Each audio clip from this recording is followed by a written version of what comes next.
जो भारतीय लोग गए वहाँ, वो भी वहाँ पे वो झंडा लगाते थे और उनको वहाँ के लोग उनको कलकतिया कहते थे, ये कलकतिया का है। जो बिहार, बंगाल, उड़ीसा सबको एक ही नाम से वहाँ जाना जाता था। वो झंडा जिसके यहाँ लग गया इसका मतलब वो कलकतिया है। वहाँ पे जो दाम बताया वो इतना कम था जो मुझे फिर दोबारा उसे क्लियर करना पड़ा।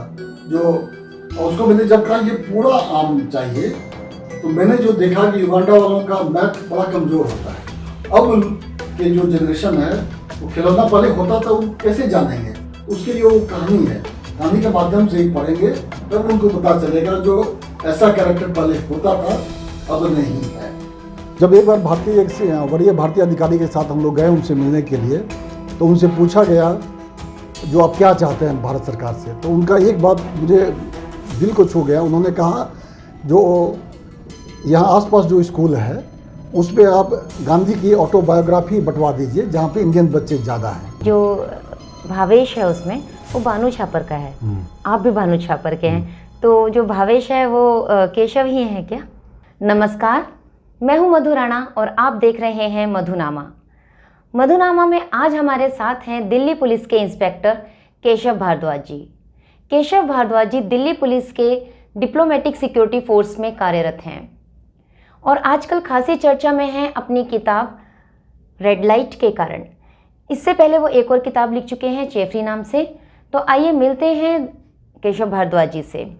केशव जी, बहुत बहुत स्वागत है आपका मधुनामा में। नमस्कार। केशव जी, आपकी पुस्तक के बारे में तो मैं बाद में बात करूंगी, लेकिन पहले आप ये बताइए दिल्ली पुलिस में आपका कैसे आप दिल्ली पुलिस को आपने ज्वाइन किया?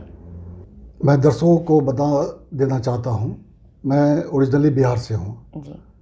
तो वहाँ से करियर की तलाश में हमारे तरफ से लोग पढ़ाई के लिए दिल्ली आते हैं। मैं भी कैंपस लॉ सेंटर आया था दिल्ली यूनिवर्सिटी में, वहाँ पढ़ता था। उसी समय पढ़ाई के साथ साथ सरकारी नौकरियों की भी तैयारी कर रहा था। तो मेरी पहली नौकरी लाइफ इंश्योरेंस कॉरपोरेशन बनारस में हुई, वहाँ मैं काम कर ही रहा था। उसके बाद मेरी अगली नियुक्ति एसएसबी में मिज़ोरम में हुई, फिर वहाँ से मैं मिज़ोरम चला गया। तब तक मेरा चयन दिल्ली पुलिस में हो गया था। तो मिज़ोरम के बाद मैं दिल्ली पुलिस आके 95 में ज्वाइन कर लिया। तो ये बाय चॉइस नहीं था, एक सामान्य प्रक्रिया था। लोग घर से आते हैं पढ़ने के लिए, कई कंपटीशन की तैयारी करते हैं, आदमी की यात्रा होती है, कहीं एक पड़ाव मिल जाता है। तो दिल्ली पुलिस को मैं एक पड़ाव माना, वहाँ रुका। उससे पहले का मेरा पड़ाव एसएसबी था, उससे पहले का एलआईसी था, लेकिन यहाँ आया तो फिर मैं यहाँ रुक गया। 95 से मैं कंटिन्यू दिल्ली पुलिस में ऐसा क्या अच्छा लग गया आपको कि आप अब यहाँ पर आप हुकअप मतलब यहाँ पे आप रुक गए? रुक गए, लेकिन इसका ये मतलब नहीं हुआ जो मैं दिल्ली पुलिस में ही रहा।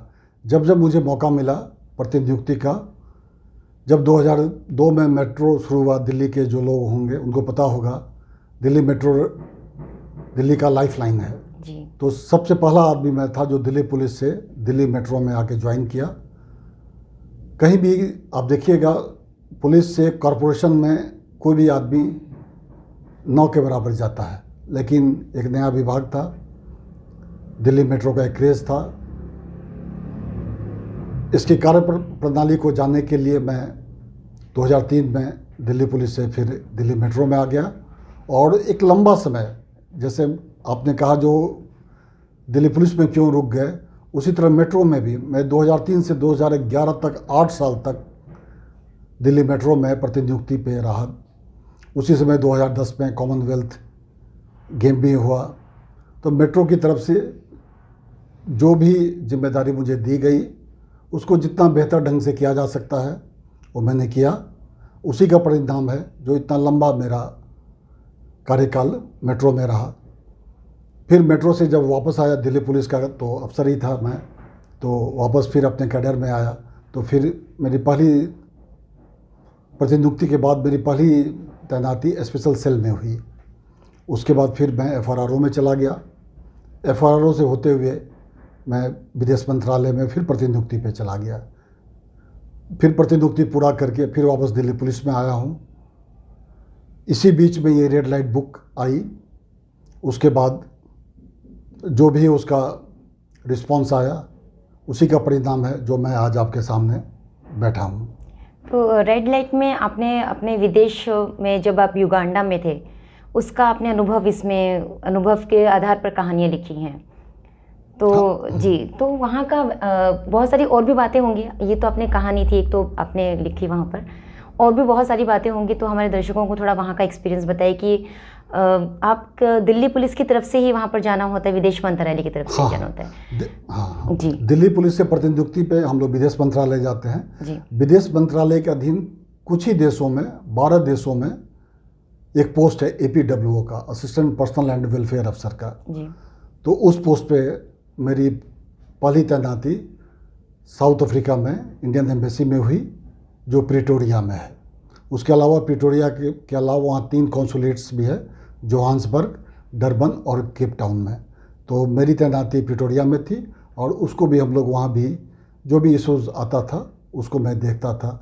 आपकी दिल्ली पुलिस से प्रतिनियुक्ति विदेश मंत्रालय में हुई, फिर वहाँ से आप युगांडा गए? हाँ जी विदेश मंत्रालय में जाने के बाद मेरी पहली पोस्टिंग हुई प्रिटोरिया में। साउथ अफ्रीका में इंडियन हाई कमीशन है, वो प्रिटोरिया स्टेशन है, तो वहाँ पे मेरी पहली प्रतिनियुक्ति हुई। और साउथ अफ्रीका में 3 कॉन्सुलेट्स भी है, डरबन, केप टाउन और जोहान्सबर्ग। ये कॉन्सुलेट इसलिए बनाया जाता है क्योंकि जो उस क्षेत्र के लोग रहते हैं काफ़ी दूर दूर में है। साउथ अफ्रीका बहुत बड़ा देश है, वहाँ से 1500 किलोमीटर करीब दूर है केप टाउन। उसी तरह जोहान्सबर्ग तो नज़दीक है, ट्विन सिटी है प्रिटोरिया के साथ। डरबन भी काफ़ी दूर है।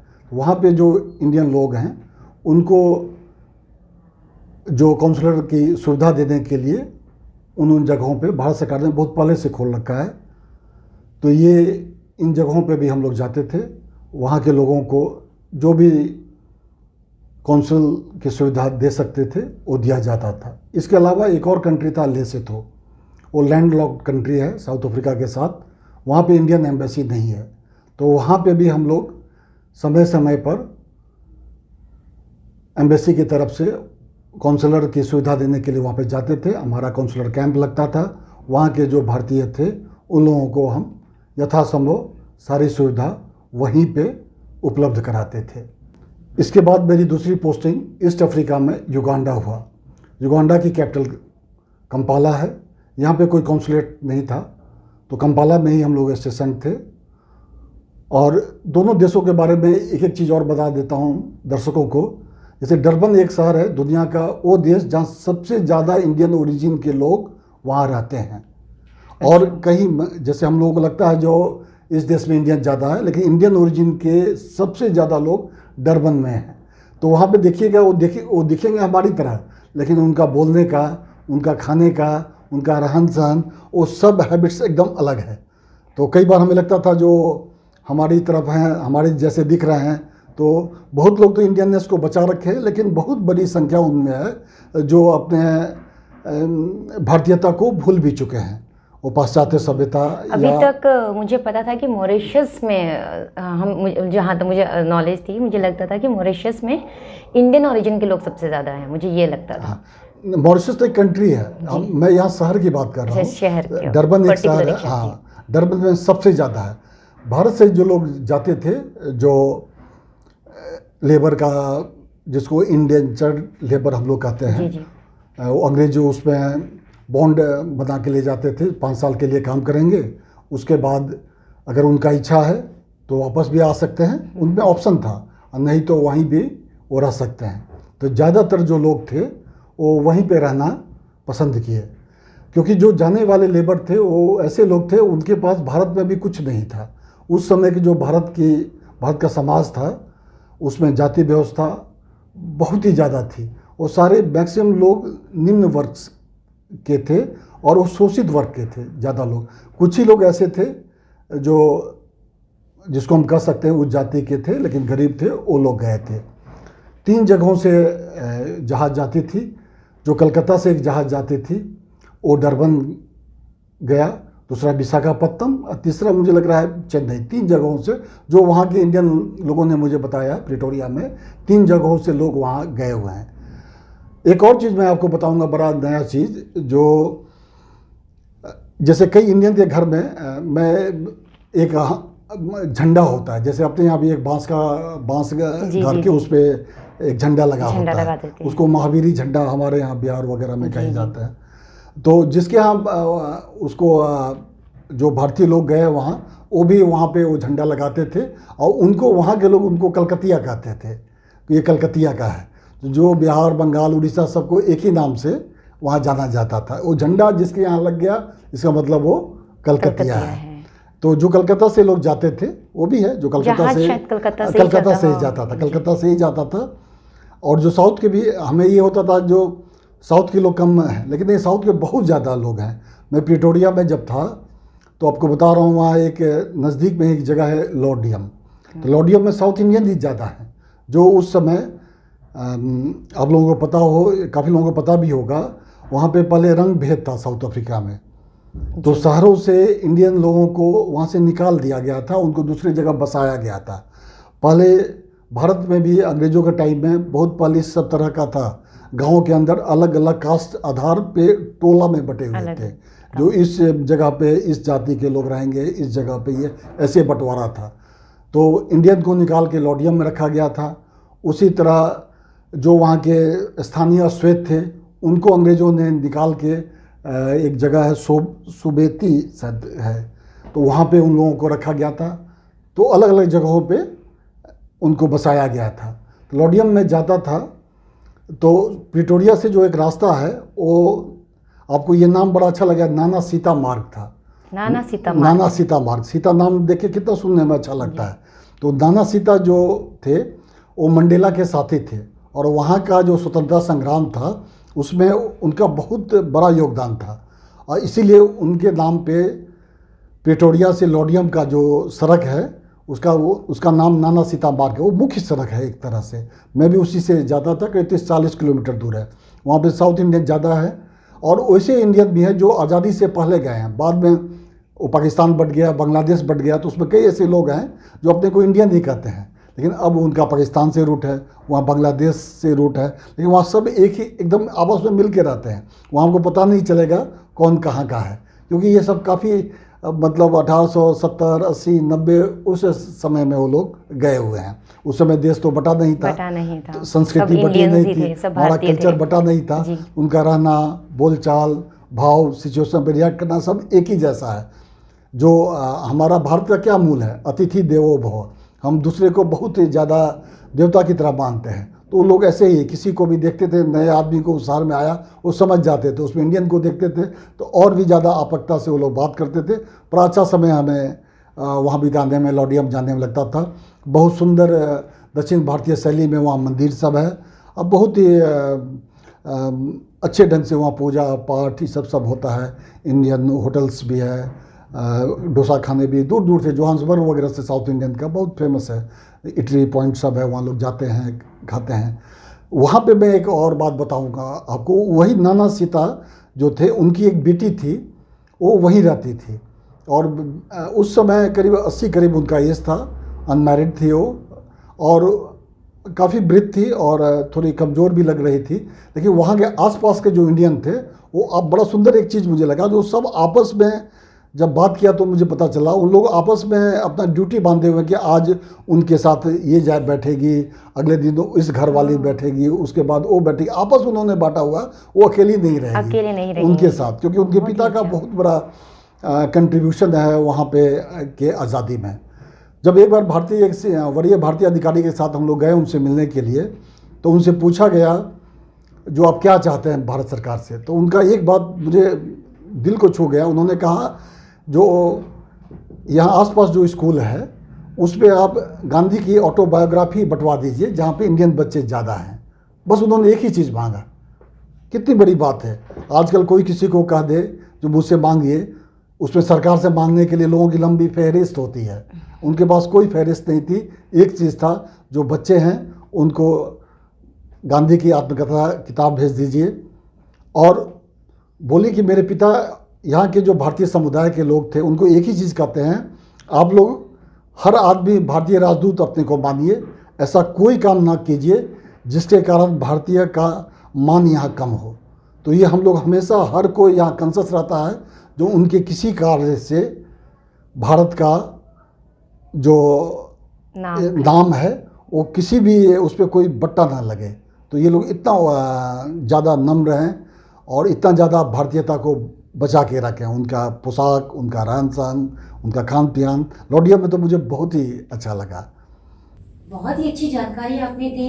हमें आज तक, मुझे तो कम से कम नहीं पता था कि ऐसे कोई भारतीय वहां पर थे नाना सीता के नाम से, जो कि वहां के स्वतंत्रता संग्राम में जिनका इतना बड़ा योगदान रहा कि जिनके नाम पर वहां पर एक जगह भी है और साथ में उनकी बताई हुई सीख को आज भी वहां के लोग फॉलो कर रहे हैं।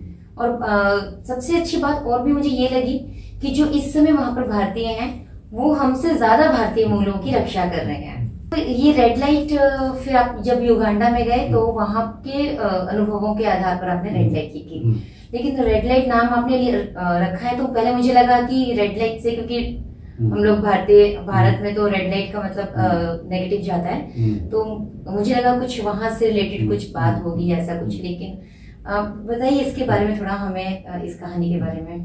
देखिए, सबसे पहले मैं ये कहूँगा रेड लाइट नेगेटिव नहीं है। रेड लाइट वो भी हमारा समाज का ही हिस्सा है। जो कुछ लोग हैं जो मजबूरी में वो जीते हैं। कोई आदमी अगर उस पेशा में है तो सिर्फ उसका दोष नहीं है, उसके लिए समाज भी उतना ही दोषी होता है। और एक और चीज बता दूं कि दुनिया का सबसे पुराना पेशा है ये भी। ये किसी न किसी इसका रूप बदलता रहता है, दुनिया में चलता आ रहा है। जिसको आपने नेगेटिव कहा, उससे अलग आते हैं जो मैंने क्यों रेड लाइट लिखा। तो उसके बाद प्रिटोरिया से मेरी तैनाती युगांडा में हो गई। युगांडा कैपिटल है कंपाला। तो कंपाला में इंडियन हाई कमीशन और मेरे घर के बीच में एक रेड लाइट था। और मैं बार बार ये बात लोगों को कहता हूँ, जो हम लोग बहुत भाग्यशाली हैं जो हम कोई भी बात पे अपनी राय रख सकते हैं, हमें तर्क करने की क्षमता है, सही गलत हम बोल सकते हैं। दुनिया के उन देशों में जहाँ पे तानाशाही रही है, उस समय या उसके बाद की जो जनरेशन आई है, उसमें जो मैंने अनुभव किया, उनमें तर्क करने की क्षमता एकदम से खत्म हो गई है। वो सिर्फ जो भी ऑर्डर आया, आदेश आया, उसका सिर्फ पालन करते हैं, कोई भी वो रिएक्ट नहीं करते हैं। ये चीज मुझे भारत से एकदम अलग वहाँ युगांडा में लगा। एक और चीज है, भारत में मैं पुलिस विभाग में काम करता हूँ। युगांडा में ये नहीं है, लोकतंत्र नहीं है ना, है लोकतंत्र है, लेकिन जो वहाँ पहले रह चुकी है 1972 अभी तक है। ये कहना चाह रहे हाँ, एकदम अभी तक है। और मेरे घर और एम्बेसी के बीच में एक रेड लाइट था। भारतीय लोग ज्यादा आजाद हैं, बहुत। तो ये जो अभी आजादी मांगते हैं, निरर्थक है। इन लोगों को थोड़ा वहां भेज देना चाहिए तो आजादी का मतलब उन्हें ठीक से समझ। जब जो आदमी दोनों जगह आएगा जाएगा, अब जब अंदर समझ लेगा जो हम लोग कितना सुकून की जिंदगी जीते हैं भारत में, कितना हमें लिबर्टी है, कितना हमें सरकार ने अधिकार दिया है, जो मानसिकता से है। मैं वहां देखा उस रेड लाइट पे ट्रैफिक जाम है, घंटों जाम है, कोई क्यों नहीं उसको जाम खत्म हो रहा है, उसके बारे में किसी तरह का कोई भी प्रबंधन नहीं। और एक सिपाही था, मैनुअल हाथ दे दिया रुकने के लिए, सब लोग रुके हुए हैं। एक और चीज बताऊंगा आपको, जब आप दुनिया के और देशों में जाइएगा तो एक चैमरी होता है ट्रैफिक को रेगुलेट करने के लिए। चैमरी अपने यहाँ भी दिल्ली में भी जगह जगह, जैसे आप तीन मूर्ति के पास चैमरी है, मतलब चैमरी गोल सा चक्कर सा होता है, कई रोड आके मिलती है। तो ये जो कंसेप्ट है, ये ब्रिटिश का कंसेप्ट है। जहां जहां दुनिया में ब्रिटिश कॉलोनी रही, वहीं पे आपको ये चैमरी मिलेगा। युगांडा भी ये चैमरी है, इसका मतलब वो ब्रिटिश कॉलोनी है। अगर कोई फ्रेंच कॉलोनी है, स्पेनिश कॉलोनी है, जर्मन का कॉलोनी है, उन सब जगह पे ये ट्रैफिक सिस्टम नहीं है, उनका एक अलग तरीका होता है। तो चैमरी में क्या होता है, अगर वो सब लेन स्टक हो गया, फिर वो क्लियर होने में बहुत टाइम लगता है। तो जानबूझ के करते थे या उनका नेक्सस था, वो मुझे नहीं पता। वहाँ वो घंटों मुझे रुकना पड़ता था। और क्या होता है, जो कई देशों में आप आदमी, भारत में भी कई जगहों पे गाड़ी में ज़्यादा सुरक्षित मानता है। ऑन फुट आप ज़्यादा ट्रैवल नहीं कर सकते हैं। तो ज़्यादा दूर भी मेरा घर नहीं था, लेकिन मैं अपनी निजी गाड़ी में ही जाता आता था। तो ट्रैफिक जाम में फंस गया तो गाड़ी छोड़ के तो नहीं जा पाऊंगा, उसी में बैठा रहता था। और उस जैसे भारत से के ग्रामीण प्रवेश का आपको आइडिया हो, दिल्ली में भी जैसे हाट लगता है वीकली मार्केट लगता है, उसी तरह उस ट्रैफिक जाम होने के बाद उस पर कहाँ से चारों तरफ दुकानदार आ जाते थे और उससे रेड लाइट पे सब सामान बिकता था घर का। और मैं डर के मारे अपना शीशा नहीं खोलता था, अपना किसी से ज़्यादा इंटरेक्शन खामखा डर क्यों क्यों करूँ। लगता था? एक ये है जो ज़्यादा आजकल मैंने शीशा खुला हुआ कहीं भी, अब हम ही लोग पुलिस के रहते हुए भी सुझाव देते हैं जो आप गाड़ी में बैठे शीशा बंद कर रख के करके रहिए, कोई आगे क्राइम रेट कहा जाता है जो ज़्यादा है। फिर अगर एक पुलिस वाला ही कहीं विक्टिम हो जाता है तो हम दूसरे लोगों को कहाँ सेंस ऑफ सिक्योरिटी देंगे। हम तो एक आदर्श माने जाते हैं, दूसरे के किसी एम्बेसी या इंडियन स्टाफ के साथ कोई घटना घट जाती है तब हम जाते हैं उसके बचाव के लिए, उनको बताने के लिए, और हमारे साथ ही अगर कुछ हो जाए इसलिए हम ज़्यादा प्रिकॉशन में रहते थे। वैसे भी अननेसेसरी ज़्यादा ये नहीं करना चाहिए कि ये सेट रूल है, जो गाड़ी में बैठिए तो शीशा बंद करके रखिए। फिर हमको जब मार्केट में नहीं खरीदना है तो क्यों खाम का खोल के इधर उधर में आप ध्यान अपना बटाइए। तो हम रेड लाइट पे खड़े रहते थे, साल भर तो हमारा वैसे ही बीत गया। एक बार मैं देखा एक युवती आम अपने टोकरी में लेके बेच रही थी। आम देख के, मुझे आम बहुत पसंद है, तो आम देख के मेरा मन हुआ कि चलो वैसे ही काफ़ी देर हो गया उसे पूछते हैं कि आम का दाम कैसे है। तो फिर मैंने शीशा खोल के उसे आम का दाम पूछा, तो वहाँ पे जो दाम बताया वो इतना कम था जो मुझे फिर दोबारा उसे क्लियर करना पड़ा। जो उसको मैंने जब कहा ये पूरा आम चाहिए, तो मैंने जो देखा कि युगांडा वालों का मैथ बड़ा कमज़ोर होता है। तो मैंने जब उसको पूरा टोकरी आम के लिए कहा वो तो एकदम घबरा सी गई।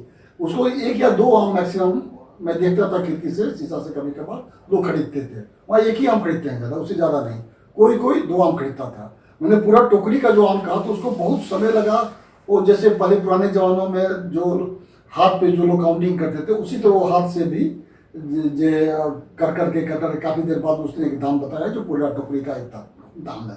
वो जो दाम बताया वो जो मॉल में मैं खरीदता था उसके अनुपात तो बहुत ही कम था। तो मुझे बड़ा अच्छा लगा, मैंने कह दिया ठीक है दे दो। उसने पीछे आम रख दिया मेरी गाड़ी में। घर आ गए, घर आए तो आप जो भारतीय समाज में है कोई भी अगर पति कोई मार्केटिंग करके सामान लाता है और पत्नी उस पर कोई कमेंट ना करे तो मज़ा नहीं आता, उसका बड़ाई तो नहीं करेगी। अगर वो चुप हो जाए तो उसको भी हम लोग बड़ा ही मानते हैं, जो कुछ गलत हो गया ना बड़ा ही मानते हैं। चुप होगी, चुप है तो नहीं कुछ कही तो नहीं तो कुछ ना कुछ करती, आपको ठग लिया या सामान खराब है, ये जनरल सा है, एक्सपेक्टेड रहता है। हाँ एक्सपेक्टेड, हम लोग ये मान के चलते हैं। दूसरे दिन फिर आया तो मेरे शीशा पे नॉक कर रही है, गाड़ी नंबर देख के वो आ गई।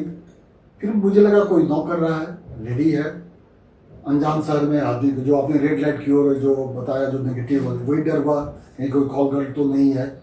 युवती थी, उसके शरीर की बनावट आकर्षक थी, तो स्वाभाविक है मुझे देखने में थोड़ा हिचकिचाहट हुई। फिर भी मैंने शीशा खोला, थोड़ा सा देखा उसको, फिर उससे बातचीत हुई। तो पूछिए आम का स्वाद कैसे लगा, उसको ये पता करना था कल जो मैं आम ले गया था वो कैसा लगा। दूसरा, उसकी पूरी दुकानदारी एक ही बार में हो गई, उसको लगा कि ऐसा ग्राहक कौन मिलेगा, तो उसके लिए तो ऐसा, हाँ उस ऐसे ग्राहक को वो भूल नहीं सकते, वो गाड़ी देखते ही आ गई। अब मुझे इतना सस्ता आम और कहाँ मिलेगा, इसलिए मेरे लिए हो। तो फिर मैंने कहा उसका, और इस तरह मैं उसे आम लेता रहा। तो इस बीच में मेरे साथ एक और इंडियन मेरी गाड़ी में बैठते थे साथ में, जो वहाँ के इंडियन ओरिजिन के थे, वहीं रहते थे। उन्होंने वहाँ के इतिहास के बारे में बहुत सारी बातें बताई।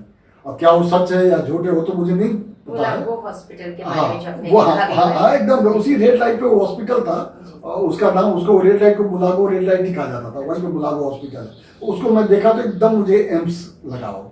सारे पॉलिटिकल प्रिजनर अभी भी बड़े बड़े लोग सब उसी में, ऐसे एम्स जैसा बड़ा है। हाँ उतना बड़ा तो नहीं है लेकिन उस देश का वो सबसे बड़ा हॉस्पिटल है। तो और लेकिन अगर आप देखिएगा मेडिकल फैसिलिटी में तो भारत उससे बहुत ही आगे, वहाँ बहुत ही कम मेडिकल फैसिलिटी युगांडा में है।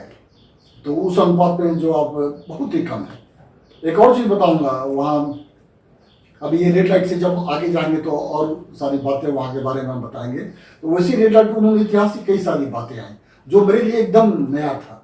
सेकेंड वर्ल्ड वॉर के बाद जो ब्रिटिश का उपनिवेश था युगांडा, वहाँ कैसे और देशों से पॉलिटिकल प्रिजनर को लाते थे, उस सब के बारे में उसने बड़ा ही कमाल की बातें मुझे बताई। मैं सोचा कि यहाँ बैठा बैठा जो कर रहा हूँ, मैं इंतजार कर रहा हूँ रेड लाइट पे, क्यों नहीं इन सारी बातों को कलम बंद कर लूँ। तो उसके बाद मैंने उसको लिखना शुरू किया। धीरे धीरे लिखते लिखते जितना देर रेड लाइट पे था, अगर कुछ काम नहीं था तो मैं कहा इसको लिखो ही सारी बातें, या कोई कुछ हो गया तो किसी से बातें क्या, नहीं तो वहाँ से बातें इस किताब का हाँ ये रेड लाइट बढ़ने लगा। और ये सारी बातें जैसे मैं कहानी जैसे बोली, और भी कई तरह का उसमें फीलिंग्स है जो मैंने लोगों से शेयर किया, उनको सबको आकर्षक लगा। उसके बाद वो कहानी रेड लाइट बनी। इस रेड लाइट किताब में टोटल 12 कहानियाँ हैं। तो रेड लाइट तो क्योंकि वो सबसे पहली कहानी है, हाँ। और उसका पुस्तक का शीर्षक भी आपने रेड लाइट ही रखा है, तो ये तो अंडरस्टूड है कि ये बहुत इंपॉर्टेंट कहानी है इस पूरे संग्रह में आपके लिए। रेड लाइट के अलावा इस पूरे संग्रह में जो भी आपने कहानी लिखी है, उनमें कौन सी कहानी आपके ज्यादा आपको लगता है दिल के करीब आपके? दूसरा कहानी है खिलौना। खिलौना जब आप बिहार, यूपी या मध्य प्रदेश या हिंदी बेल्टों में जाइएगा या सब जगह, पहले समाज में एक खिलौना नाम का एक कैरेक्टर होता था। वो अपना सुख न देख के जहाँ रहता था अपना मालिक का, जिसको मालिक कहा जाता था पहले, जो सामंतवादी व्यवस्था थी उसमें कह सकते हैं आप, तो उसका हित उसके लिए सर्वोपरि था। वो पूरा त्याग देता था, अपने वाइफ बच्चों को नहीं देखता था, वो जहाँ काम करता था उनका कैसे भला हो, उसके लिए वो सर्वस्व त्याग की भावना उसमें थी। वो अब खत्म है, समाज टूट रहा है इसीलिए। अब अभी क्या ऐसे करेक्टर होंगे? ना नहीं है, अब कहीं नहीं है। ऐसे इस तरह की बातें हमने भी सुनी है अपने गांव घर में कि वो सारा टाइम यहीं रहते थे, यहीं पर ऐसे वो होते थे तो उनको हम बोल देते थे, चले जाते थे, कर देते थे, कोई डर की बात नहीं थी।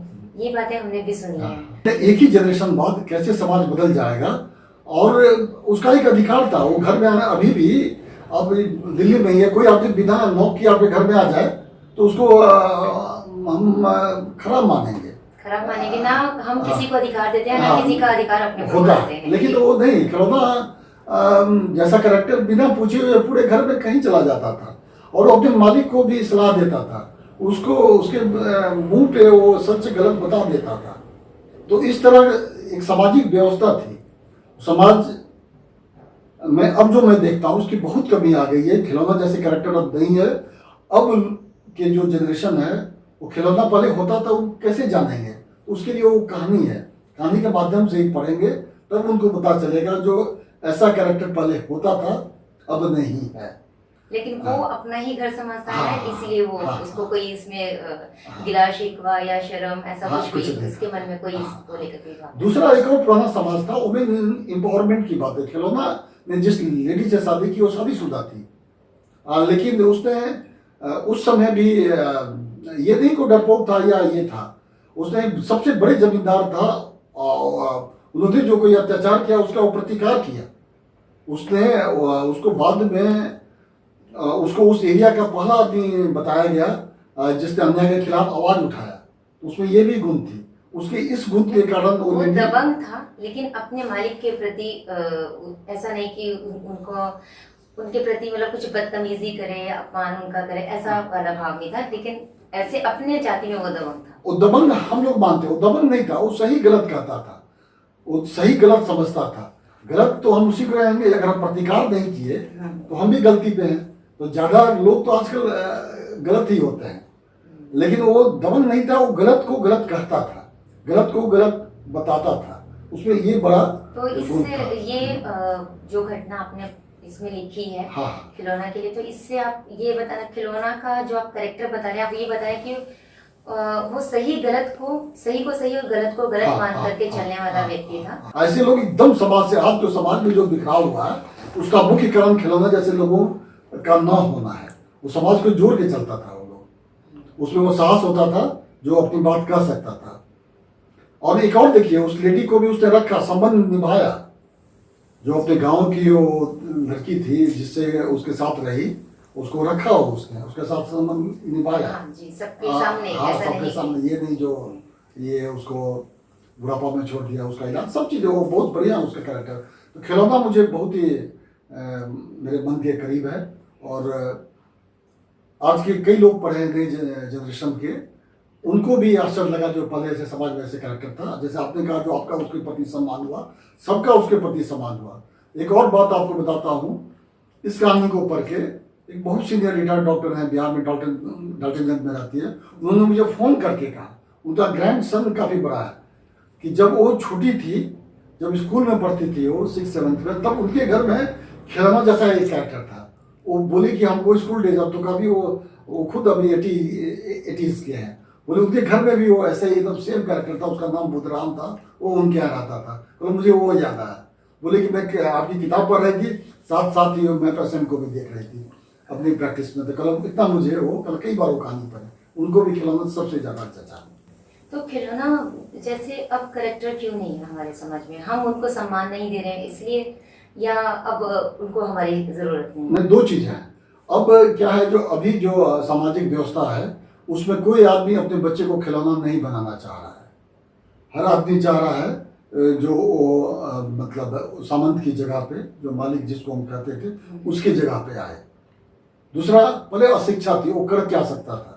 काफ़ी ऐसे लोग पहले गांव में थे जो ट्रेन में कभी चढ़े नहीं थे, उनकी शादी ब्याह भी अगल बगल के गांव में हो जाती थी, वो वहीं आसपास में ही रह जाते थे, उनके पास कोई महत्वाकांक्षा नहीं होती थी। परिस्थितियां ऐसी थी जिससे कारण उनका महत्वाकांक्षा जन्म ही नहीं लिया था उनमें। केशव जी, एक कहानी और है, आपन लोग। मुझे मेरे दिल को छुई वो कहानी, क्योंकि आज का टाइम ऐसा आ गया कि भाई बहन, अपने सगे भाई बहन, हम लोग आपस में बात करने में हमको काफ़ी दिन निकल जाते हैं। लेकिन मेरा क्वेश्चन वो नहीं है, मेरा क्वेश्चन ये है कि जो भावेश है उसमें, वो बानू छापर का है, आप भी बानू छापर के हैं, तो जो भावेश है वो केशव ही है क्या? बड़ा मुश्किल सवाल आपने पूछा है। जो आदमी लिखता है उस कैरेक्टर में जाके जीता है। जब तक उस कैरेक्टर में अंदर हम नहीं घुसेंगे, नहीं लिख सकते हैं। कोई ना कोई ये गांव मुझे लेना था जी, तो अगर किसी गांव का नाम मैं लूं तो क्यों नहीं अपना गांव का ही नाम लूं, तो इसीलिए बानू छापर है। हाँ, आप ये कह सकते हैं जो भविष्य का कैरेक्टर मुझे प्रभावित किया था, और ये बहुत लोगों के साथ ऐसा चीज़ बीता है। भविष्य जैसे, जिनका दिल्ली में काफ़ी लोग हैं जिनका घर यहीं, ननिहाल यहीं, सारे रिश्तेदार यहीं, वो कहाँ जाएंगे छुट्टी में। अब ना ये पहाड़ों पे जाने का ये बनाया, या हरिद्वार वगैरह कई जगह जाने का ये, पहले इसे आज से 30-40 साल पहले बहुत कम था। बहुत बड़े बड़े लोग ही छुट्टियां मनाने पहाड़ों पे जाते थे जी। या लोगों के पास उतना पैसा नहीं हो पाता था, पैसा का इतना सर्कुलेशन नहीं था, जिनके रिश्तेदार, सुविधाएं नहीं थी, हाँ, सुविधाएं नहीं नहीं थी, हाँ, थी, और ये कंसेप्ट भी नहीं था घूमने का, इंफॉर्मेशन नहीं थी, घूमने का कल्चर ही नहीं। लोगों के पास पैसा था भी तो घूमने का एक कंसेप्ट नहीं था पहले। लेकिन बच्चे के मन में तो आती है, वो अगर स्कूल में पढ़ता है तो उसमें तो हर बैकग्राउंड के बच्चे आते हैं, हर बैकग्राउंड के बच्चे आएंगे। जो नौकरियारा है वो अपना गाँव जाएगा, यहाँ से जो भी उसका घर होगा छुट्टियों में जाएगा, उसके रिश्तेदार दूसरे शहरों में होंगे। तो भविष्य का सारे रिश्तेदार उसी शहर में थे। तो उस समय छुट्टी के समय, पहले गर्मी छुट्टी बहुत लंबा होता था, 2 महीने की छुट्टी होती थी। हाँ, उस समय उसका अकेलापन। फिर वो जो छुट्टी में गया, और फिर वहाँ पे जो जिससे उसको बालपन में जिससे नज़दीकियाँ हुई, जो गांव का माहौल था, गांव में परिवारों में जैसे उस समय जो बच्चे खेलते थे कूदते थे, इतना तरह का विभेद नहीं था। अब जो मैं देखता हूँ, जितना बचाओ, लड़का अलग लड़की अलग, ये वो शक सुबह, ये सब ऐसा कुछ नहीं होता था। पहले का जो समाज था एकदम सादा सरल और बहुत ही मतलब उसको कहिए एकदम निर्दोष समाज काफ़ी हद तक था आज की अपेक्षा। और उस समय की कई लोगों के साथ वही कहानियाँ, मुझे कई लोगों ने कहा एकदम सेम मेरे साथ यही चीज़ हुआ है, हमारा भी यही हाल था। मुझे एक डॉक्टर शिप्रा मिश्रा थी, कलकत्ता में रहती है, वो भी राइटर है, उन्होंने इसी कहानी पे मुझे फ़ोन करके कहा था, जो हाल आपके भविष्य का था वही हाल मेरा था, और मेरी तो बुआ वगैरह भी इसी शहर में थी। तो हम कहाँ जाते, हम कहीं नहीं जाते थे छुट्टियों में। जब मैं पीछे घर गया था तो वहाँ पे बानू छपरा की बात बता रहा हूँ, वहाँ लोगों में यही होता था, लोगों ने हर कहानी में किसी न किसी कैरेक्टर को बना लिया है, ये उस पर लिखा गया, ये उस पर लिखा गया, आपस में लोग बात करते हैं और मुझसे पूछते हैं। तो थोड़ा सा तो गांव की घटना है, लेकिन उसके बाद लेखक जो होता है उसमें अपना इमेजिनेशन, अपना कल्पना में उसको आगे बढ़ता आगे है। बढ़ाते हैं। कैरेक्टर तो होता है, जी। उसके बाद कल्पना में उसको आगे ले जाता है, और पात्र में रखे तो जीना पड़ेगा ही। आप कह सकती हैं भविष्य में। लेकिन आपकी सभी कहानियों का जो एंड है ना, वो बड़ा अनएक्सपेक्टेड सा है। वो ऐसा नहीं है कि जैसा हम पढ़ते हैं कि एक कहानी हुई, एक पॉइंट से शुरू हुई, फिर कुछ उसमें ऑब्स्टेकल्स आए, वो हुआ, और अंत में बड़ी हैप्पी एंडिंग हो गई या मार्मिक एंडिंग हो गई। ये एकदम ओरिजिनल लगता है, कहीं से भी नहीं लगता कि आपका कुछ कल्पना में आपने लिखा है या कुछ काल्पनिक आपने सोचा कि चलो ऐसा कर देंगे। लगता है कि हाँ ऐसा ही तो होता है, हम कहीं जाते हैं, मिलते हैं लोगों से, और फिर उसके बाद हमारे पास उनकी यादें रह जाती हैं।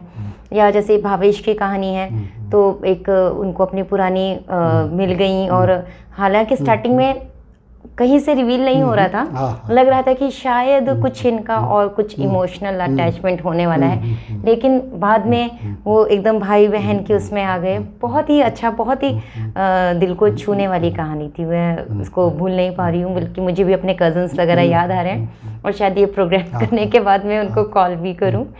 तो बहुत ही अच्छा, अपने सबका क्लोजिंग जो है ना वो बड़े ही ओरिजिनल है, अनएक्सपेक्टेड है, एकदम भाई बहन का ही था।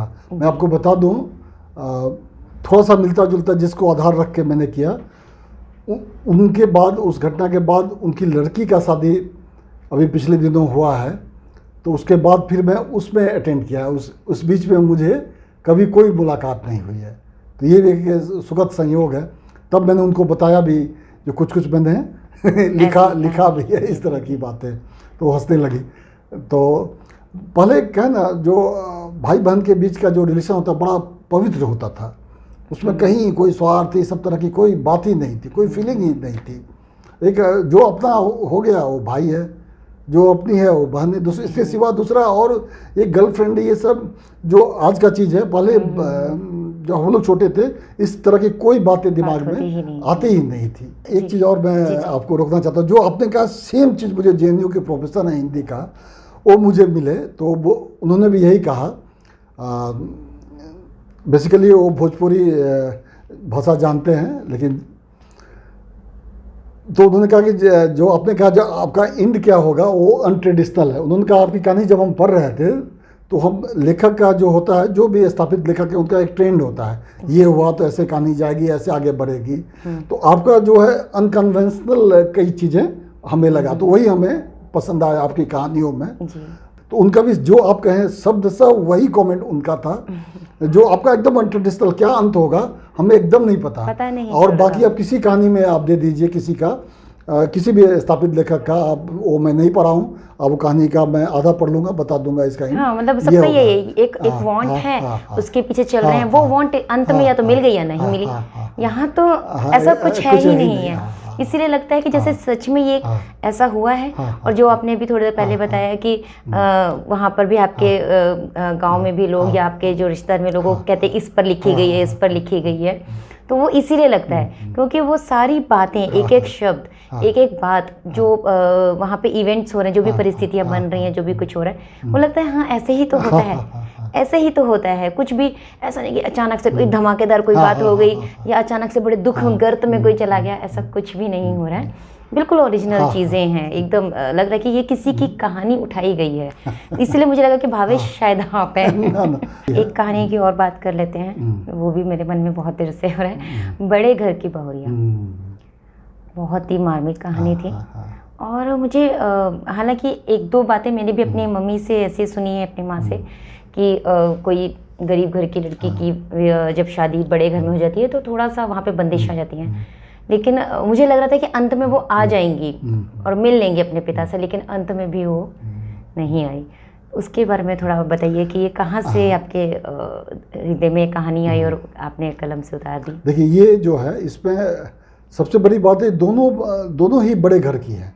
एक छोटा बड़ा, एक बहुत बड़ा। लड़की भी एक धनी परिवार की बेटी थी। उस समय समाज में बाल विवाह कॉमन था, एकदम कॉमन था। और लड़की का पूरे मैरिज जो प्रोसेस में कहीं उसका कोई स्टेक होल्डर नहीं होती थी।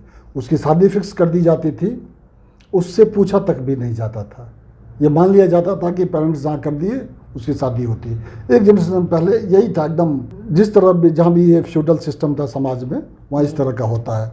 लड़की का शादी का जिम्मेदारी उसके माता पिता का होता था, और फिर लड़की भी इकोनॉमिकली इंडिपेंडेंट नहीं होती थी, छोटी होती थी, उसमें उतनी समझ नहीं होती थी। तो बड़ा परिवार था, उसमें जाके उन्होंने गए, जो भी उन्होंने terms of condition, somehow dowry भी था पहले समाज में था। ये भी सोशल एविल है, जैसे करप्शन है, वो भी मतलब गैर कानूनी है लेकिन दुनिया में चल रहा है। उसी तरह दहेज भी है, गैर कानूनी है, पहले किसी न किसी रूप में वो चल रहा है।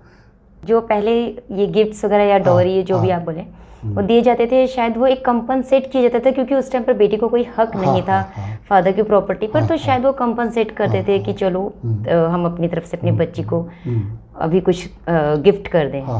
एक शायद इसलिए उस समय ज़्यादा ये, लेकिन वो कुरीति बन गई, रीति जो है वो कुरीति हो गई धीरे धीरे। कुरीति कैसे बनी उस पर भी मैं एक छोटा सा आपको कहानी बताऊंगा, उससे आपको क्लियर हो जाएगा।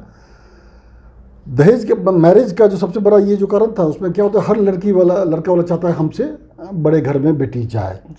तो ठीक है, और जब ये तो अच्छा चीज़ है, संबंध हो, तो उसमें वो गए, वहाँ शादी हुआ, उस शादी में बहुत खर्चा किया। जो होता है अपना शादी क्या होता है, लड़की का नहीं, वो जो हमारे यहाँ वो स्टेटस पे होता है। अगर हम अपनी लड़की पे इतना खर्च करेंगे तो हम बड़े आदमी हैं, मतलब उसकी बेटी है तो उसका इतना खर्च होना चाहिए, जो भी खर्च हुआ ये हुआ।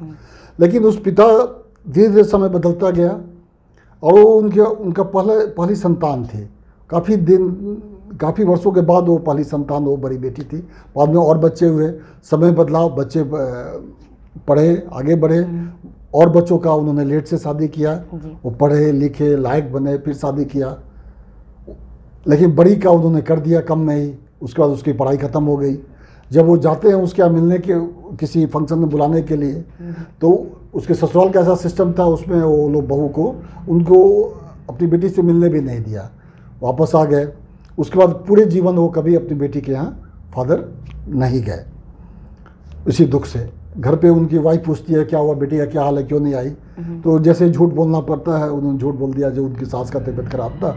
सास का सेवा तो बहू का सबसे प्राइमरी वर्क माना जाता था पहले, तो इसके कारण सेवा में लग गई, इसलिए नहीं आई। इन्होंने ये बात उससे भी नहीं, उससे अपनी वाइफ से भी छिपा लिया, क्यों किसी को दुख देना। जो घर का मुखिया होता था पहले, वो सारा दुख भी वही झेलता था। घर का मुखिया एक मुखिया की ही भूमिका में, हाँ उसी में उसके जो देखिएगा उसके अंदर भी बहुत तरह का कष्ट होता था, बहुत, लेकिन वो बोल नहीं पाता था। वो अंदर से कमज़ोर भी हो लेकिन स्ट्रॉन्ग दिखता था। वो अगर वो टूट जाएगा तो पूरा घर ही बिखर जाएगा, इनडिसिप्लिन हो जाएगा। वो समय का वो डिमांड था। तो पहले आपने रेड लाइट लिखी और उसके बाद आपने जेफरी लिखी है। जेफरी किसके बारे में है, थोड़ा सा ये इसका मतलब क्या है, जेफरी का अर्थ क्या है? जेफरी हुआ जैसे कपड़ा फट जाता है तो उसमें एक छोटा कोई पूरा पैबंद एग्जैक्टली पैबंद ही हुआ, हो पैबंद लगाया जाता है, वही मैथिली में ये है। मैथिली में उसको चेफरी कहते हैं। अच्छा। और चेफरी का एक विशद अर्थ भी है, जैसे कहीं महल है उसके सामने अगर झोपड़ी है तो महल वाले के लिए वो झोपड़ी चेफरी हो गया। तो कोई भी नहीं चाहेगा मेरे घर के सामने पैबंद हो, झोपड़ी हो। तो कहानी वहीं से शुरू हुई है। जो एक गरीब आदमी का घर है, उसके सामने उसी के परिवार के बड़े लोगों का मकान है, वो चाहते हैं इसका घर कैसे हम खरीद लें, इसका हटा दें इसको, यहाँ से हटा, वो पूरा हम खरीद लें, अपने घर का जो परिसर है उसको बढ़ा के इसमें ले लें। वो गरीब ये कहानी, हाँ उसी पे चेफरी है। उसमें 4 जनरेशन की बात है, और पूरा जो सामाजिक व्यवस्था है, जो रिलेशन है, कैसे उसका रंग बदलता रहता है, उसका उसमें चर्चा है। और ये भी भोजपुरी समाज पर ही है? नहीं, हाँ ये मैथिल समाज पे, मैथिली में है। अच्छा। तो इसमें क्या है कि एक रिक्शा वाला है जो कलकत्ता में रिक्शा चलाता है, उसका बेटा IAS हो जाता है, और फिर उसका बेटा फॉरेन चला जाता है, और फिर उसका बेटा क्लासिकल सिंगर बनता है। और ये फैमिली है क्लासिकल सिंगर पे, और क्लासिकल सिंगर भी मेरे शहर का उसमें चर्चा है। जब जहाँ पहले राज परिवार था, जहाँ भी भारत में देखिएगा जहाँ पे राजा थे, वहाँ पे संगीत का भी बहुत प्रश्रय हुआ है। संगीत का या और भी कला? हाँ, संगीत का तो बहुत ही ज़्यादा प्रश्रय, सब जगह घराना सब है। जैसे यहाँ दिल्ली घराना था, राजस्थान में जाइएगा दुनिया भर का घराना, मध्य प्रदेश में तो बेतिया जहाँ मेरा घर है वहाँ भी बेतिया का राज म्यूजिशियन को वहाँ बसाए हुए थे। और ध्रुपद का बहुत बड़ा घराना है। तो हमने उसमें वही चर्चा किया है, उसी घराना का, कैसे वो लोग ऊंचाई पे थे, कैसे नीचे हुए, कैसे वो ब्यूरोक्रेट्स हुए, कैसे पद होते ही मानसिकता कैसे बदलती है, सोच बदल जाता है, आपकी प्राथमिकताएं बदल जाती है, आपको आदमी से मनोगंध लगने लगता है, जब आपको लोगों के प्रति नजरिया एकदम बदल जाता है। वही सारा चीज़ मानव संबंध पे ही उस पे है। और आदमी कटता जाता है, छोटे गांव से वो छोड़ा, फिर ससुराल बहुत बड़ा हो गया, वहाँ चला गया, वहाँ से हट के फिर दिल्ली चला आया, फिर अंत में फिर वो अपने रूट की तलाश में 4 जनरेशन बाद फिर वो पहुँचता है। हम लोगों में ये कहा भी जाता है, जो 4 जनरेशन के बाद जो आपका भाग्य चक्र बदलता है आदमी में, हर आदमी का देखिएगा, उस किसी का 4 जनरेशन का देखिएगा, उसके बाद बहुत परिवर्तन आता है हर चौथा जनरेशन में। उसी पे ये पूरी कहानी है। बहुत अच्छा रिस्पांस आ रहा है इसमें मैथिल समाज के लोगों द्वारा।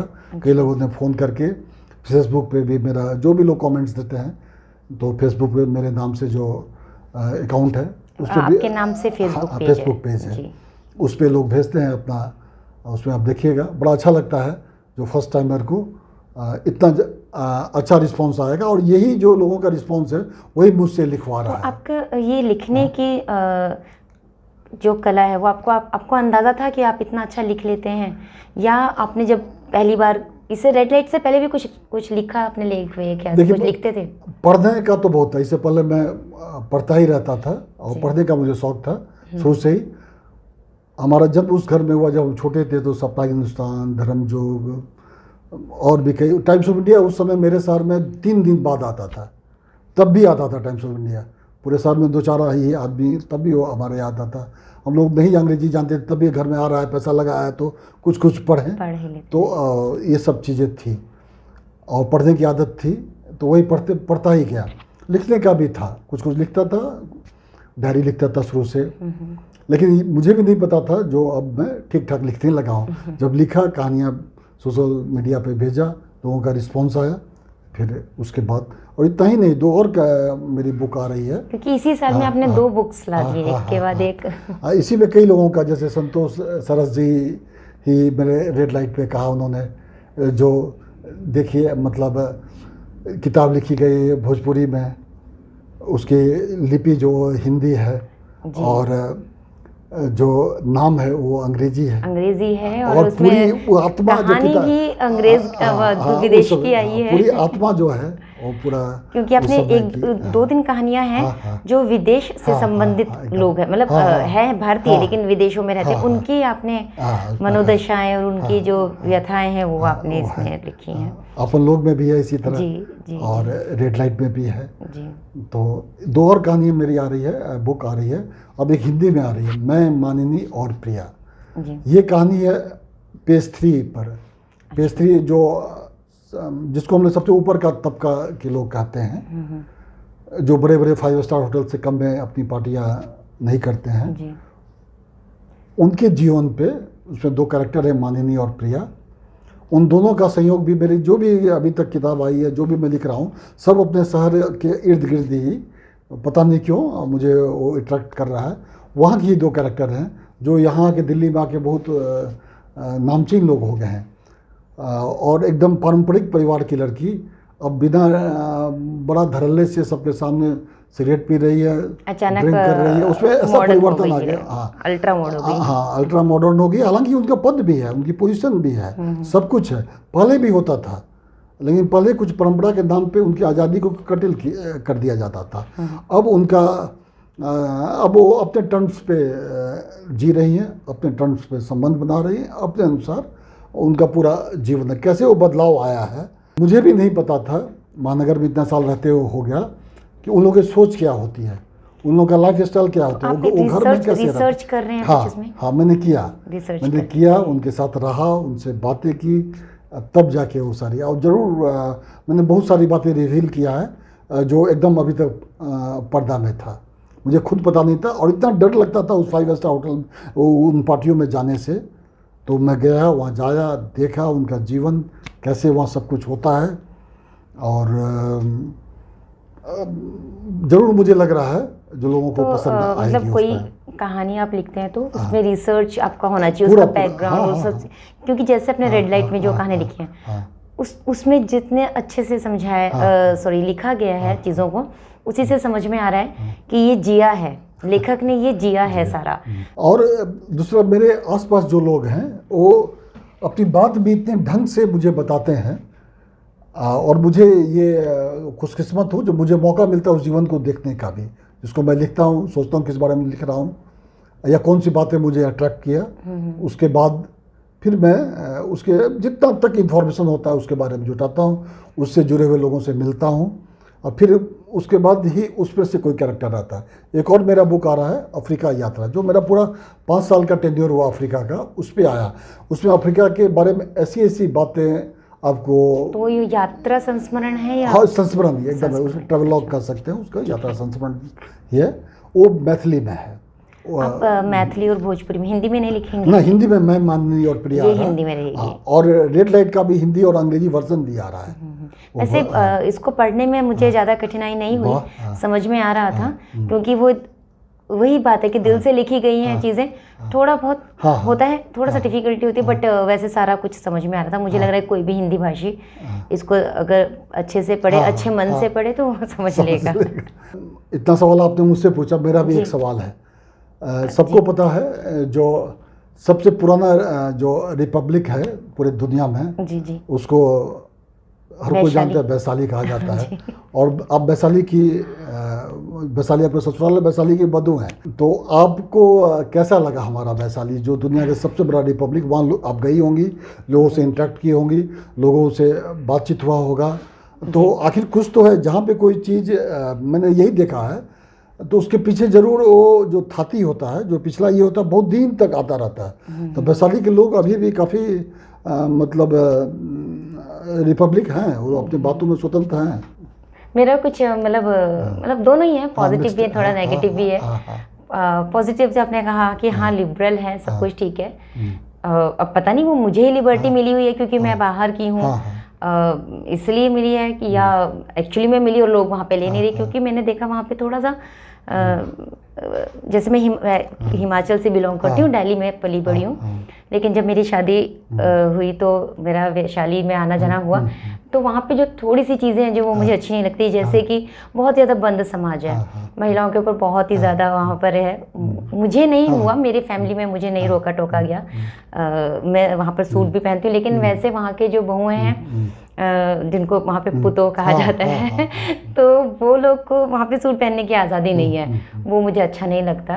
तो हाँ, मुझे मेरे घर पे नहीं रोका गया कि तुम सूट नहीं पहनो, या अदरवाइज़ वहाँ पर मेरी सास के बारे में मुझे पता चला कि वो अपने घर से कभी बाहर निकली ही नहीं, मतलब अपने घर आंगन से बाहर वो कभी निकली ही नहीं। इतने मुझे बहुत ही हैरानी हुई जान करके कि ये कभी बाहर ही नहीं निकली। ये बहुत ही मेरे लिए मतलब एक शॉकिंग, थोड़ा सा कल्चरल शॉक था मेरे लिए कि ये बाहर नहीं निकलते, तो फिर इतना जीवन निकाल कैसे दिया, जबकि वो कलकत्ता में भी रही हैं मेरी सास, क्योंकि मेरे ससुर वहाँ पर थे, तो वहाँ पर भी रही हैं, अकेले आना जाना भी किया, लेकिन घर से बाहर नहीं निकलते हैं। ये चीज़ मुझे पसंद नहीं है। बाकी अच्छा है, नॉलेजफुल लोग होते हैं, हर चीज़ की बड़ी क्यूरियोसिटी रहती है, पॉलिटिक्स की तो गजब ही नॉलेज है, कभी भी बहस करवा लीजिए उनको, ये सब अच्छा है। लैंड भी वहाँ का मुझे बहुत उपजाऊ लगा। मैंने पहाड़ों की भी लाइफ देखी है, बहुत कठिन लाइफ होती है, उसके बनस्पत मुझे यहाँ पर वैशाली में लाइफ थोड़ी इजी लगी, क्योंकि वहाँ पे आप मतलब ये एग्रीकल्चर वाला जो कह रही हूँ, जो एक वो बहुत इजी था, लेकिन लोगों ने अपने आप से कठिन बना दिया, कुछ रीति रिवाज डाल करके कठिन बना दिया है। अदरवाइज़ तो बहुत ही उपजाऊ ज़मीन थी, मैंने देखा वहाँ पे हर एक चीज़ हो रही है। और हमारे पहाड़ों में हम बहुत मेहनत करते हैं कोई भी चीज़ उगाने के लिए, बहुत ही ज़्यादा मेहनत, क्योंकि पहाड़ है, पानी की इतनी प्रॉब्लम होती है।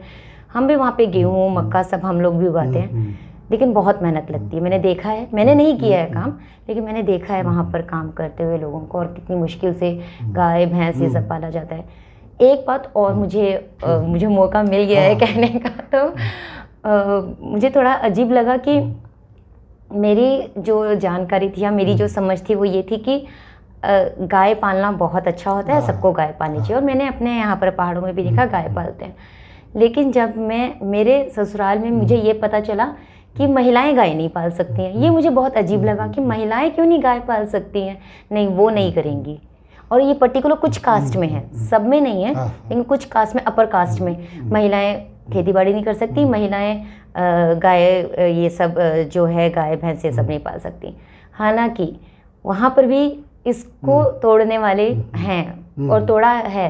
किसान चाची का नाम आपने सुना होगा, साइकिल से जो घूमती है, साइकिल से उन्होंने तोड़ा है उसको और बहुत अच्छा उन्होंने किया, उनकी मान्यता है। लेकिन अभी भी नहीं करते हैं वहाँ पर, उन्होंने किया है लेकिन इंस्पिरेशन उनको लोग कहते हैं हाँ बहुत अच्छा ये वो, लेकिन एक्चुअली में मेरे गांव में तो कोई ऐसा नहीं कर रहा है। और अभी भी वहाँ पर बाहर जब हम निकलते हैं सबको सब कुछ आज़ादी है, लेकिन जैसे वो उस गांव की परिधि में आती हैं सारी महिलाएं एकदम से फिर वापस लगता है जैसे कौन सी सेंचुरी में पहुंच गई हैं। ये थोड़ा सा आपकी बात को जोड़ते हुए 3 बात मैं ऐड करूंगा। एक आपने कहा जो वहाँ के लोगों को पॉलिटिक्स के बारे में बहुत ज़्यादा नॉलेज है, तो सुनी सुनाई बात है। कोई कह रहा था, जो मेरे एक जानकार थे आडवाणी जी के साथ थे, तो उन्होंने कहा जो अगर कहीं भी कोई रैली हो, कोई लीडर नहीं आया, अगर मुख्य वक्ता बिहार का कोई हो, उसको एटलीस्ट उस एरिया का उसको मंच पे खड़ा कर दो, वो किसी से अच्छा भाषण वो दे लेगा। तो उसके सहमति आपकी। दूसरा मैंने कहा जो ड्रेस से, जैसे आपने सलवार या साड़ी, उससे आज़ादी का या लिविंग कंडीशन का कोई संबंध नहीं है। अब जो समय है वो कई लोग साड़ी में खुद ही पसंद करती हैं, मतलब वो एकदम pure choice, subject of choice है। अब गांव समाज एकदम बदल गया है। जो अब तीसरा एक और चीज़ मैं देखा हूँ, पहले गांव में जैसे कुछ सर्टेन कास्ट या गरीब घर की बच्चियाँ जैसे खेतों में काम करती थी या वैसे, अब वो सब बदल गया। सब स्कूल जाती हैं, हर लड़की। तो सुबह मैं उठता हूँ देखता हूँ एकदम साइकिल घंटी टन टन टन टन बजे सड़क से सारी बच्चियाँ अपने स्कूल जा रही हैं, सब आ रही हैं। इतना बदलाव आया है, तो अब तो खाली कोई मिलेगा ही नहीं किसी गाँव में। नहीं, मैं जब गई तो वहाँ पे लाइट भी थी, मतलब इलेक्ट्रिसिटी था, बच्चे स्कूल जा रहे थे। तो मैंने पहले की बातें तो सिर्फ सुनी है, देखी तो नहीं, और जो मैं देख रही हूँ मैंने वो बताया। अब बिहार एकदम बदल गया है। और जैसे 2 चीज़ आपने कहा, पहले इसी तरह गायत्री मंत्र में भी था, जो लड़कियां गायत्री मंत्र का पाठ नहीं करेंगी, कई ऐसा भ्रांतियां थी। अब सब दूर आ गया। मैं एक और चीज़ आपको पहले कहा था, एक कुरीति पे छोटा सा कहानी 2 लाइन का मैं बता के ख़त्म करूँगा। एक आदमी अपने पिता का श्राद्ध कर रहा था, ठीक है। वहाँ पे एक बिल्ली बहुत इधर से उधर परेशान कर रही, तो उसने क्या, उस बिल्ली को रस्सी से बांध के उसी पेड़ के जड़ में बांध दिया। उस टाइम उसका 5-7 साल का छोटा बेटा बैठा देख रहा था कि मेरे पिता जो अपने पिता का श्राद्ध कर्म कर रहे थे, उसमें एक बिल्ली को 2 बार इधर से दौड़ाया, पेड़ के अंदर, पेड़ के जड़ में बांध दिए। तो वो भी अपने पिता का जो श्राद्ध किया, तो वो भी एक बिल्ली लाया, 2 बार इधर से घुमा के वहाँ पे वो बांध दिया। उसके बाद जो बिल्ली जो है वो गवाह होता होगा, ये जो रिवाज है ये। तो बहुत सारे रिवाज जो हमारे यहाँ, वो वही बिल्ली बांधने वाला है, जिसका कोई लॉजिक किसी के पास नहीं है, कोई कारण नहीं है, लेकिन हम सब बिल्ली बांध रहे हैं, क्योंकि उसको तोड़ने का साहस कम लोग कर रहे हैं। अब एकदम टूट गया है। अब आप देखिए गांव में शादी ब्याह का रिवाज ऐसा टूट गया ड्रेस का।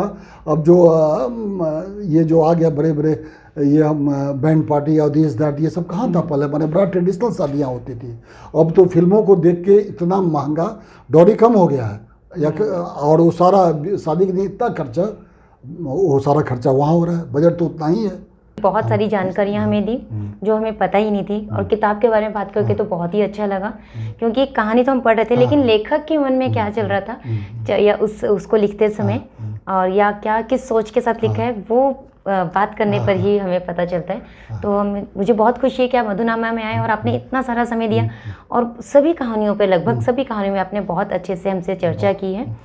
और अब हम आपकी तीसरी किताब की बहुत ही ज़्यादा उत्सुकता से हम वेट कर रहे हैं। तो आप जल्दी इसको लिखिए, कंप्लीट कीजिए, और फिर हमको पढ़ने का मौका मिले। नए लेखकों के लिए कुछ आप बताइए कि वो नए लेखकों को कुछ टिप देना चाहते हैं या कुछ कोई सुझाव। मैं ये कहूँ, लिखें। लोगों के कमेंट पे अगर कोई कहता है खराब लिखा है, खराब अच्छा कुछ नहीं होता है। आप लिखते जाइए, लिखते आज को लिखे और 1 साल बाद लिखिएगा, आपको पता ही नहीं चलेगा कैसे आपका लिखना का स्तर अपने आप बढ़ता चला जाएगा। लिखते रहना ही सबसे बड़ा अच्छा, और अपना लिखा पढ़िए, और जब लिखा पढ़िएगा तो आपको अपने लगेगा जो ये जज नहीं रहा है। अपने आदमी से बड़ा कोई जज नहीं है। जो लिखता है, जो उसी को पढ़िएगा, वो इसमें कुछ कमी है, कहीं कोई मिसिंग है, लिंक नहीं हो पा रहा है, वो आपको खुद ही कह देगा। तो उसको जोड़िए। कहानी में एक प्रवाह होना चाहिए, और प्रवाह रहे, लोगों को छू लिए, लोग कहने लगे ये कैरेक्टर वो है, तो यही आपकी सफलता है। और एज ए पुलिस ऑफिसर मुझे पुलिस अफसर कोई नहीं जानता था। जब से लिखना शुरू किया तो ये सौभाग्य भी मिला जो आपके साथ बैठा हूँ, इस चैनल में आया, नहीं तो कौन पूछता है। तो ये भी बता रहा हूँ, अभी भी साहित्य का अभिरुचि हर आदमी के मन में है और इसकी पहचान सबसे ऊपर है, सारे पहचानों से ऊपर। हर आदमी चाहता है अपने को पढ़ा लिखा कहलाना। तो पढ़ा लिखा कैसे कहलाएगा? लिखने से होगा, पढ़ने से होगा, बोलने से होगा। तो अब जब आप पढ़े लिखे होंगे, जब आप में अध्ययन होगा, तो आपके भाषा से, आपके शब्दों से पता चल जाएगा जो उस आदमी की कितनी पढ़ाई है, उस भाषा पे कितनी पकड़ है, उस विषय पर कितनी उसकी समझ है। तो सब पढ़ें और सब लिखें। लिखने से अच्छा और कुछ नहीं है, और लिखिएगा अपने आप सुधार होगा। तो ये थे हमारे साथ केशव भारद्वाज जी, और आपने इनकी बातें सुनी। इनकी किताब अवेलेबल है ऑनलाइन भी, तो आप लीजिए, पढ़िए। बहुत ही अच्छी, दिल को छूने वाली कहानियाँ हैं। और अगर आपको हमारा कंटेंट अच्छा लग रहा है तो इसे लाइक कीजिए, शेयर कीजिए, सब्सक्राइब कीजिए। धन्यवाद। धन्यवाद केशव जी। नमस्कार।